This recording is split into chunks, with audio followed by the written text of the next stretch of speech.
Hi everyone, please subscribe my YouTube channel. I stood in the middle of a promotion meeting, my heart racing with anticipation. I'm thrilled about my raise, I said, unable to hide my excitement. My boss, Mr. Carter, let out a dry laugh. Raise? What raise? We gave it to Jake. The HR rep, Emily, slid a folder across the table. My name wasn't on the paperwork. I hadn't even been in the running. Jake, sitting nearby, flashed a grin and said, "My bad, forgot to mention." That was the day I cleared out my desk. But what happened next left them stunned. For months, I'd been imagining this moment. For years, I'd poured everything into this company, late nights, missed vacations, weekends sacrificed to meet impossible deadlines. I'd gone above and beyond, tackling extra responsibilities, fixing problems that weren't mine to solve, and ensuring every project I touched was a success. Today, I thought it would all pay off. The conference room was heavy with tension, the faint hum of fluorescent lights overhead casting a cold glow over the polished mahogany table where my coworkers and I sat. Murmurs of laughter and nervous sips of coffee filled the air. Everyone knew what this meeting meant. It was the annual performance review, the time when a few of us would be rewarded with raises and promotions for our hard work. I shifted in my chair, hands clasped tightly, buzzing with excitement and nerves. This past year, I'd outdone myself, leading our team through the toughest challenges, covering for others' mistakes, and earning praise even from Mr. Carter, a man who rarely gave compliments. Once he'd said my efforts hadn't gone unnoticed. I took it as a sign. When the email for this meeting landed in my inbox last week, I felt a surge of certainty. I could picture it. My name announced, applause from my colleagues, and stepping into the role I'd earned. I adjusted my jacket as Mr. Carter strode in, his commanding presence silencing the room. He was tall, with silver hair and piercing eyes that seemed to see through everyone. Emily, the HR rep, followed with a stack of folders and gave me a quick nod as she sat. Mr. Carter cleared his throat and straightened his tie. "Let's get started," he said. "This has been a tough but successful year. I want to commend the dedication each of you has shown. This team is why we're thriving." My pulse quickened, and I bit my lip to contain my excitement. He opened a folder and continued, "I'm pleased to share this year's promotions and raises." My fingers gripped my notebook as he called out names. One by one, coworkers were recognized, some with small raises, others with bigger promotions. I clapped politely, my heart pounding as the moment drew closer. Then he paused, my breath caught.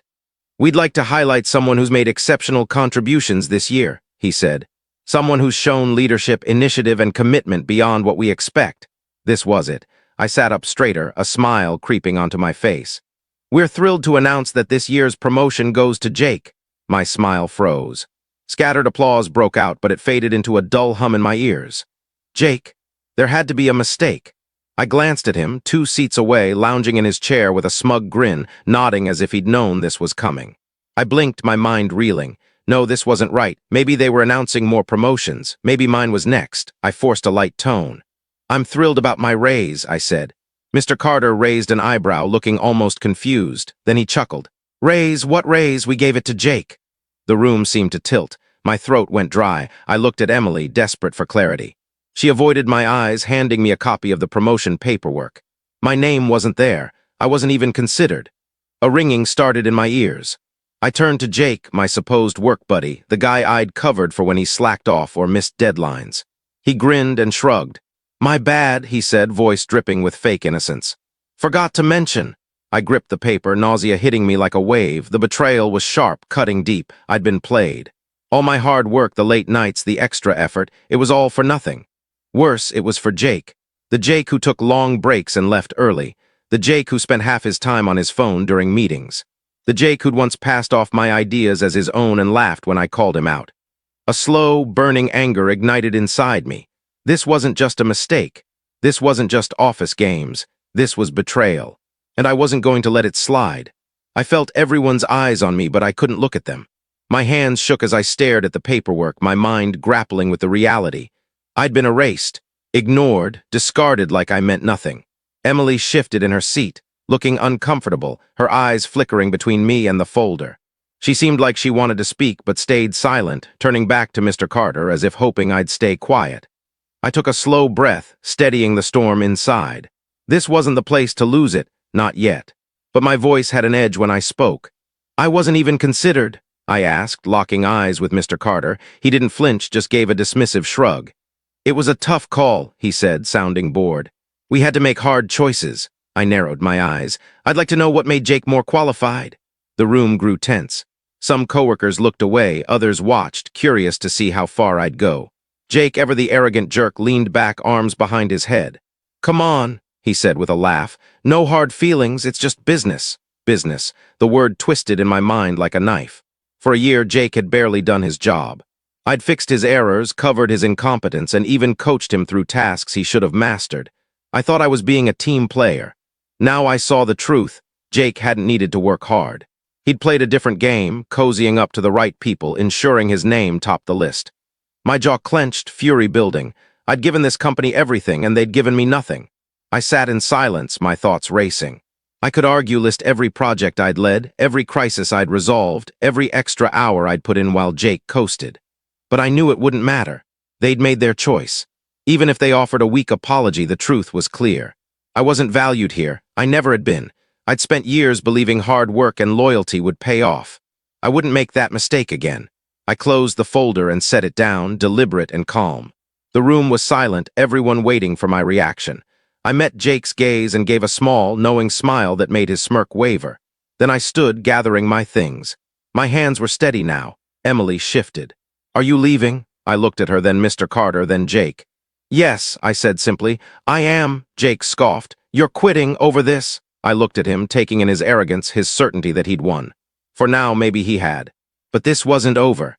I turned and walked to the door, each step lighter, as if a burden I hadn't noticed was lifting. I paused at the threshold, glancing back at the room. These people, my so-called team, had sat silently as I was discarded. None had spoken up. They'd chosen their side. Fine, I knew this wasn't the end of my story, it was just the start. I walked out, my footsteps echoing down the hallway. The walls, once familiar, now felt distant, like I was seeing them for the first time. I gripped the box I'd grabbed from my desk, my belongings hastily packed, photos, pens, notebooks filled with years of plans and ideas. Just things now, things I'd thought mattered here. The office hummed with its usual noise, phones ringing, keyboards clicking, quiet conversations. As I passed, I felt the stares. Some were quick glances. Others lingered, unsure whether to speak or pretend they didn't see me. A few coworkers looked guilty. Most didn't. At my desk, my nameplate still sat on the corner. I traced the letters, wondering how, after all these years, I'd become invisible here. Hey, I turned to see Rachel, one of the few people I trusted. She stood nearby, arms crossed, brow furrowed. You're really leaving? She asked softly. I gave a small, bitter laugh. Seems like it. She glanced around and stepped closer. I can't believe they pulled this. Everyone thought you were a shoo-in for that promotion. Not everyone, apparently. Her jaw tightened. It's garbage, Jake doesn't even... She stopped, lowering her voice. You carried him through half those projects, everyone knows it. Knowing doesn't change much, does it? I said, tossing more items into my box. She hesitated. Are you going to fight this? Talk to HR, the execs? I shook my head. HR was in that room, Rachel. They made their call. Her shoulders sagged, frustration clear. She wanted to help, but we both knew the system was fixed. The game was rigged, and I hadn't even been invited to play. Rachel reached into her pocket and slipped a folded note into my box. Take this, she said. I raised an eyebrow. My number, she explained. My personal one. I don't know what's next for you, but keep me posted, okay? I nodded, grateful for the gesture. She started to say more, but froze, her eyes narrowing as she looked over my shoulder. I didn't need to turn to know who it was. Wow, Jake's voice came, thick with fake sympathy. Didn't Ferrant you'd actually quit? I turned slowly. He stood there, arms crossed, that same smug grin from the meeting plastered on his face, like this was all a big joke. I stayed silent. What, no big speech? He teased. No dramatic exit line? I studied him. For years, I'd worked beside this guy, fixing his screw-ups, polishing his messy work, keeping our projects on track. For what? So he could laugh in my face. You know, he said, leaning against my former desk, you should have played smarter. It's not just about hard work. It's about connections, making the right moves. I let out a soft laugh, shaking my head.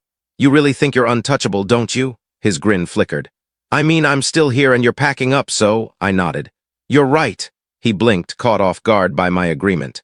But here's the thing, Jake, I said, my voice low and steady. I've been doing your job for 2 years. Hell, I've been propping up half this department to keep it from collapsing.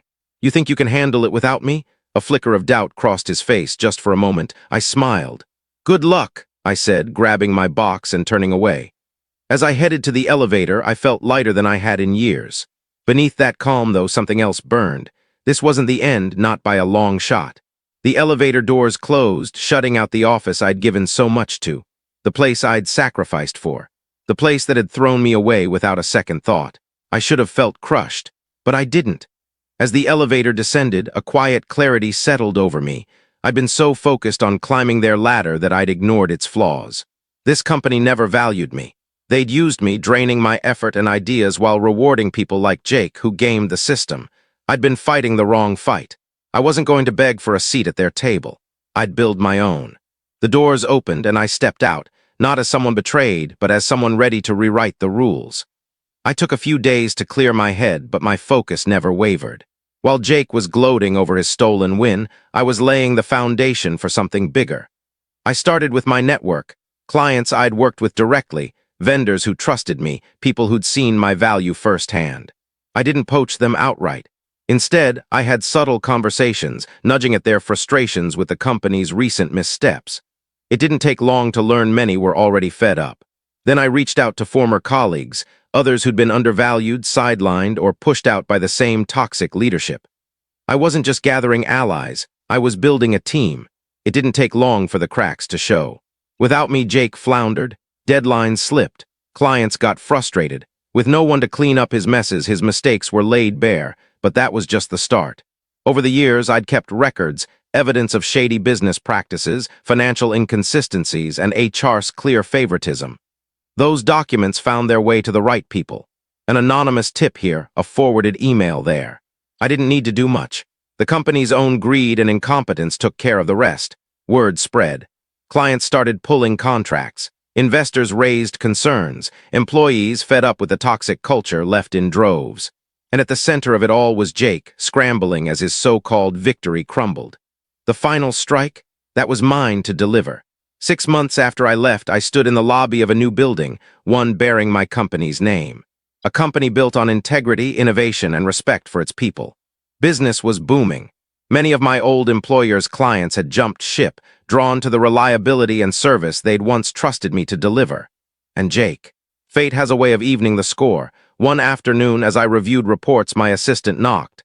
"Someone's here to see you," she said, hesitating. "It's Jake."